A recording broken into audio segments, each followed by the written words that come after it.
ফের চুরি মালদার ইংরেজ বাজারে সোমবার গভীর রাতে ফাঁকা ঘরে ঢুকে লুটপাট চালালো দুষ্কৃতীরা। প্রায় 2 লক্ষ টাকার সোনা ও টাকা নিয়ে চম্পট দেয় দুষ্কৃতীরা। জানা যায় কাজীগ্রাম পঞ্চায়েতের নিত্যানন্দপুর এলাকায় বাবুলাল ঘোষ তার বাড়ির নিচের তলায় ঘরে রাতে পরিবার নিয়ে ঘুমিয়েছিলেন। ওপরের ঘরে কেউ ছিল না। সেই সময় ফাঁকা ঘরের সুযোগ বুঝে ঘরে ঢুকে লকার ভেঙে সোনা টাকা নিয়ে চম্পট দেয় দুষ্কৃতীরা। এই খবর পেয়ে ঘটনাস্থলে যায় পুলিশ। পুরো ঘটনার তদন্ত শুরু করেছে ইংলিশ বাজার থানার পুলিশ। মালদা থেকে মাধব কুমার মণ্ডলের রিপোর্ট।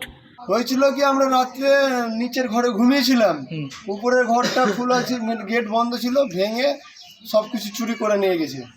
কি কি চুরি করেছে? চুরি করেছে আমার বড় মালা ছিল, তারপরে আমার বিয়ের আংটি ছিল, চেন ছিল, আমার ছেলের বিছা ছিল কোমরের, তারপরে গলার দুটো সোনার গোল্ডের মালা ছিল, তারপরে পলার আংটি ছিল 4-5টা, তারপরে চাঁদির রকেট, সোনার রকেট, আর গলার চাঁদির চেন, সোনার চেন।